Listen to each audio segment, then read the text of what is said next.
செங்கல்பட்டு, விழுப்புரம், கடலூர் மாவட்டங்களில் நாளை கனமழைக்கு வாய்ப்புள்ளதாக சென்னை வானிலை ஆய்வு மையம் தெரிவித்துள்ளது. வங்கக்கடலில் நிலவும் ஆழ்ந்த காற்றழுத்த தாழ்வுப் பகுதி வட தமிழகம் மற்றும் தெற்கு ஆந்திரா கடலோர பகுதிகளை நோக்கி நகரும் என்றும், இதனால் தமிழ்நாட்டில் ஓரிரு இடங்களிலும் புதுச்சேரி, காரைக்காலில் மிதமான மழை பெய்யக்கூடும் என்றும் வானிலை ஆய்வு மையம் தெரிவித்துள்ளது. நாளை முதல் 2 நாட்களுக்கு செங்கல்பட்டு, விழுப்புரம், கடலூர் மாவட்டங்களிலும் 25ஆம் தேதி புதுச்சேரியிலும் கனமழை பெய்யும் என்று அறிவிக்கப்பட்டுள்ளது. சென்னை மற்றும் புறநகர் பகுதிகளில் வானம் ஓரளவு மேகமூட்டத்துடன் காணப்படும் என்றும், நகரின் ஒரு சில பகுதிகளில் மிதமான மழை பெய்யக்கூடும் என்றும் தெரிவிக்கப்பட்டுள்ளது. வரும் 25ஆம் தேதி வரை தமிழ்நாடு கடலோர பகுதிகள், ஆந்திர கடலோர பகுதிகள், மத்திய மேற்கு வங்கக்கடல் மற்றும் அதனை ஒட்டிய தென்மேற்கு வங்கக்கடல் பகுதிகளில் சூறாவளி காற்று வீசும் என்று மீனவர்களுக்கு எச்சரிக்கை விடுக்கப்பட்டுள்ளது. புத்தாண்டு தினத்தன்று டெல்டா மற்றும் தென் மாவட்டங்களில் மழை பெய்யலாம் என்று தனியார் வானிலை ஆய்வாளர் ஸ்ரீகாந்த் தெரிவித்துள்ளார். நியூஸ் 18 தமிழ்நாடு தொலைக்காட்சிக்கு பேட்டியளித்த அவர் இவ்வாறு கூறினார். மத்திய வங்கக்கடல் பகுதியில் இருக்கக்கூடிய அந்த நன்கமைந்த காற்றழுத்த தாழ்வு பகுதி அடுத்த ஒரு 2-3 நாட்கள் படிப்படியாக தென்மேற்கு திசையில் நகர்ந்து தமிழகக்கரை நோக்கி வரப்போகுது. இது ஒரு வலுவான சலனமாக இல்லைனாலும் கிழக்கத்திய அலையை அதனுடன் கொண்டு வரும். அப்படி இருக்கும்போது உங்களுக்கு செவ்வாய் புதனில் உங்களுக்கு கடலோர தமிழகத்தில் மீண்டும் மழைக்கான வாய்ப்பு இருக்கும். இது பரவலாக வட தமிழகம், டெல்டா போன்ற பகுதிகளில் மழை இருக்கும். சென்னை உள்ளிட்ட கடலோர மாவட்டங்களில் மழை இருக்குமா என்ற கேள்விக்கும் ஸ்ரீகாந்த் பதிலளித்துள்ளார். இனி வரும் நாட்களில் சலனம் ஏதாவது இருந்தால் தான் பெருமழை நிகழ்வு இருக்கும்.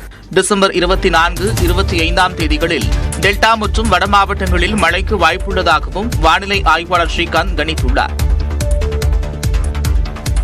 தமிழகத்தில் 7வது முறையாக ஆட்சி அமைப்பதே நமது இலக்கு என திமுக செயற்குழு கூட்டத்தில் முதலமைச்சர் மு க ஸ்டாலின் கூறினார். 2026ஆம் ஆண்டு தேர்தலில் திமுக கூட்டணி சரித்திர வெற்றி பெறும் என்று அக்கட்சியின் தலைவரும் முதலமைச்சருமான மு க ஸ்டாலின் திட்டவட்டமாக தெரிவித்தார். திமுக செயற்குழு கூட்டத்தில் உரை நிகழ்த்திய அவர், எதிர்வரிசையில் நின்றவர்கள் எல்லாம் மாறிக்கொண்டே இருந்தாலும் திமுக இயக்கம் மட்டும் எப்பொழுதும் உறுதியாக இருப்பதாக கூறினார். திமுக ஆட்சியாளர் தான் தமிழ்நாட்டுடைய பொற்காலம்னு சொல்லணும். தமிழ்நாட்டை வளர்த்தெடுத்தவங்க இந்த கருப்பு சிவப்பு காரணங்க தான் சொல்லணும். நம்முடைய முழக்கம் வெல்வோம் 200, படைப்போம் வரலாறு. வாக்குகளை பிரிக்க தனித்தனியாக வந்தாலும் சரி, மொத்தமாக சேர்ந்து வந்தாலும் சரி, 2026ஆம் ஆண்டு தேர்தலில் திமுக கூட்டணி சரித்திர வெற்றி பெறும் என்றும் மு க ஸ்டாலின் சூளுரைத்தார். நம்மளை எதிர்க்கிறவங்க நமக்கு எதிரியாக இருக்கக்கூடிய தகுதியுடையவங்களாக இல்லை. தங்களுக்கு கவனம் கிடைக்கணும்னு ஆர்வ கோளாறுல நம்ம எதிர்க்கிறவங்களும் இருப்பாங்க. அவங்களோட கவனச்சிதறல்களுக்கு ஆளாகிடாதீங்க. உண்மையான எதிரிகளை வீழ்த்த உங்க ஆற்றலை செலவிடுங்க. 1957ஆம் ஆண்டு முதல் தற்போது வரை தேர்தல் களத்தில் திமுக எதிர்கொள்ளாத எதிரிகளே இல்லை என்றும் மு க ஸ்டாலின் தெரிவித்தார். 2024 நாடாளுமன்ற தேர்தலில் இபிஎஸ் தலைமையிலான அதிமுக ஒவ்வொரு தொகுதியிலும் சராசரியாக 1.5 லட்சம் வாக்குகளை இழந்திருப்பதாக திமுக தலைவரும் முதலமைச்சருமான மு க ஸ்டாலின் தெரிவித்தார். திமுக செயற்குழு கூட்டத்தில் பேசிய அவர், ஜெயலலிதா மீதான சொத்து குவிப்பு வழக்கில் நீதிபதி குமாரசாமி போட்ட கணக்கை விட எடப்பாடி பழனிசாமி பெரிய கணக்கு போட்டு வருவதாக விமர்சித்தார். 32.98 விழுக்காடு வாக்குகளை 2024 தேர்தலையும் பெற்றிருக்கணும். ஆனால் அதை விட 12.58 விழுக்காடு வாக்குகளை குறைவாகத்தான் வாங்கியிருக்கு. எளிமையாக சொன்னால் 2019 சராசரியாக ஒரு தொகுதிக்கு 4.16 லட்சம் வாக்குகள் வாங்கின அதிமுக 2024 வெறும் 2.61 லட்சம் வாக்குகளை தான் வாங்கியிருக்கு. ஒவ்வொரு தொகுதியும் சராசரியாக 1.5 லட்சம் வாக்குகளை இழந்திருக்கு எடப்பாடி தலைவரான அதிமுக. இபிஎஸ் அவிழ்த்துவிட்ட பொய் கணக்கை அதிமுகவினரே நம்ப மாட்டார்கள் என்றும் முதலமைச்சர் மு க ஸ்டாலின் தெரிவித்தார். பிரதமர் மோடியை எதிர்த்து பேசும் துணிவு எடப்பாடி பழனிசாமிக்கு இருக்கிறதா என்று முதலமைச்சர் மு க ஸ்டாலின் ஆவேசமாக கேள்வி எழுப்பினார். சென்னை அண்ணா அறிவாலயத்தில் நடந்த திமுக செயற்குழு கூட்டத்தில் பேசிய அவர், திமுக என்றால் மட்டும் சட்டமன்றத்திற்குள்ளும் வெளியேயும் கத்தி பேசும் எடப்பாடி பழனிசாமிக்கு பிரதமரை எதிர்த்து பேச துணிவு இருக்கிறதா என்றார். புரட்சியாளர் அம்பேத்கரை கொச்சைப்படுத்தின ஒன்றிய அமைச்சர் அமித்ஷாவுக்கு எதிராக கீச்சு குறையில்லாத கத்தினாரா? பிரதமரை எதிர்த்து பேசுற துணிவு அவருக்கு இருக்கா? கிடையாது. திமுக என்றால் மட்டும் சட்டமன்றத்தில் வெளியிலேயும் கத்தி பேசுறாரு. கத்தி பேசினா ஜெயலலிதா மக்கள் நினைச்சுக்குவாங்கன்னு நம்புறாரு. எம்ஜிஆரை போல தன்னுடைய கட்சிக்காரங்க அவரை நினைப்பாங்கன்னு நம்புறாரு. பழனிசாமி அவர்கள் என்னதான் கத்தினாலும் எப்படித்தான் கதறினாலும் அவருடைய துரோகங்களும் குற்றங்களும் தான் எல்லோருக்கும் ஞாபகம் வரும். துரோகத்தை தவிர எடப்பாடி பழனிசாமியிடம் சொல்ல என்ன இருக்கிறது எனவும் மு.க. ஸ்டாலின் கேள்வி எழுப்பினார். சென்னை மெரினா உணவு திருவிழாவில் மாட்டிறைச்சி புறக்கணிக்கப்படவில்லை என விழா ஏற்பாட்டுக் குழு விளக்கம் அளித்துள்ளது. சென்னை மெரினா கடற்கரையில் நடைபெற்று வரும் உணவு திருவிழாவில் மக்கள் கூட்டம் அலைமோதியது. தமிழ்நாடு நகர்ப்புற வாழ்வாதார இயக்கம் சார்பில் மகளிர் சுய உதவிக் குழுக்கள் தயாரிக்கும் உணவுப் பொருட்களின் உணவு திருவிழா சென்னை மெரினா கடற்கரையில் நடைபெற்று வருகிறது. இந்நிலையில் விடுமுறை தினமான இன்று உணவு திருவிழாவில் மக்களின் கூட்டம் அதிக அளவில் காணப்பட்டது.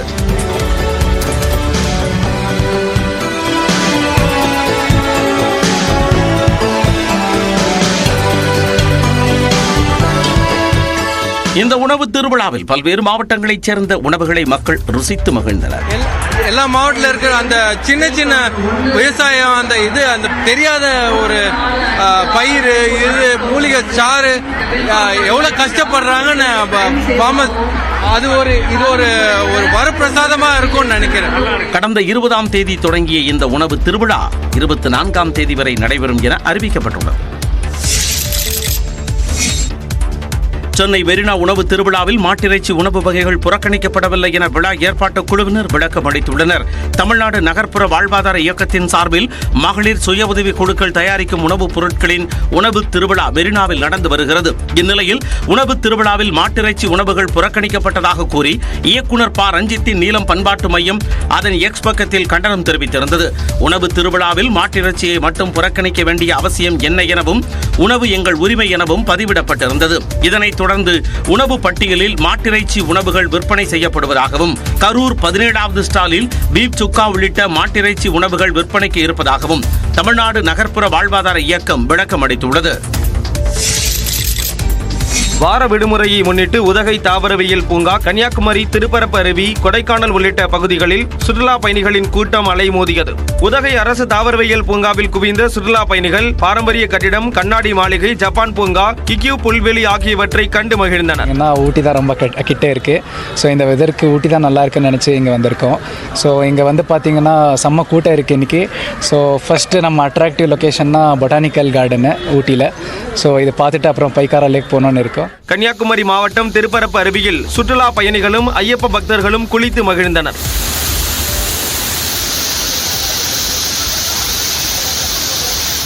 அதேபோல மலைகளின் இளவரசி என்று அழைக்கப்படும் கொடைக்கானலில் தமிழ்நாடு மட்டுமன்றி அண்டை மாநிலங்களில் இருந்தும் சுற்றுலா பயணிகள் குவிந்தனர்.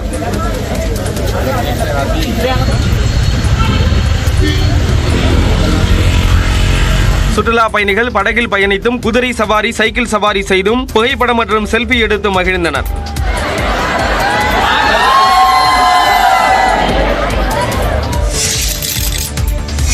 ஞாயிற்றுக்கிழமை விடுமுறை தினம் என்பதால் குற்றாலத்தில் குவிந்த சுற்றுலா பயணிகள் ஜில்லென்ற தண்ணீரில் ஆனந்த குடையலிட்டு மகிழ்ந்தனர்.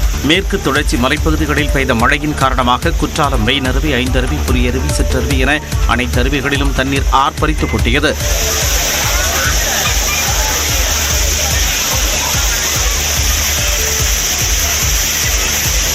குற்றாலத்தில் குடிப்பது மனதிற்கும் உடலுக்கும் இதமாக இருப்பதாக சுற்றுலா பயணிகள் தெரிவித்தனர். கொஞ்சம் குளிக்கிறதுனால நம்மளுக்கு உடம்புல இருக்க களைப்பு, டயர்ட்லாம் எதுவுமே ஃபுல்லாக போயிடும். ஸோ உடம்பு ஃப்ரெஷ்ஷாக ஃபீல் ஆகும். ஸோ மோஸ்ட்லி எல்லா பக்தர்களும் பார்த்தீங்கன்னா சபரிமலை முடிச்சுட்டு இங்கே வருவாங்க. குற்றாலத்துக்கு வர காரணம் என்னென்னா உடம்புல இருக்க களைப்பு தெரியுது, நம்மளுக்கு ஃப்ரீயாக ஃபீல் ஆகும். இதேபோல கோவை குரங்கு அருவியில் வார விடுமுறையை ஒட்டி ஏராளமான சுற்றுலா பயணிகள் நீராடி மகிழ்ந்தனர். கடந்த முறை பெய்த கனமழையால் ஏற்பட்ட வெள்ளப்பெருக்கில் அருவியில் அமைக்கப்பட்டிருந்த பாதுகாப்பு தடுப்பு கம்பிகள் அடித்து செல்லப்பட்ட நிலையில் சுற்றுலா பயணிகள் பாதுகாப்பின்றி குளிக்கும் நிலை உள்ளது.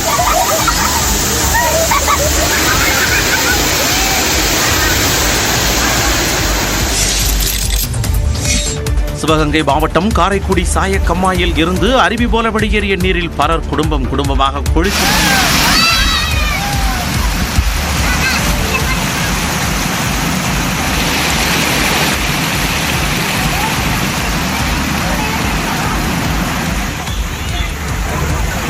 பலர் புகைப்படங்கள் எடுத்து மகிழ்ந்தனர். இந்த இடம் நாங்கள் வீடியோ பார்த்துட்டு தான் நாங்கள் வந்தோம். நல்லா என்ஜாய்மெண்ட்டாக இருந்துச்சு, ரொம்ப ஜாலியாக இருந்துச்சு. இந்த சண்டே எங்களுக்கு ரொம்ப ஹாப்பியாக இருந்துச்சு. இந்த மூமெண்ட் ஒரு சண்டே மூமெண்ட், ஹாப்பி மூமெண்ட்டாக நாங்கள் ஃபீல் பண்ணுறோம். விடுமுறை தினத்தையொட்டி ஒகேனக்கல்லில் சுற்றுலா பயணிகள் கூட்டம் அதிகரித்து காணப்பட்டது. பரிசலில் பயணம் செய்து காவிரி ஆற்றின் அழகையும் அருவிகளில் விழும் தண்ணீரையும் சுற்றுலா பயணிகள் கண்டு வியந்தனர்.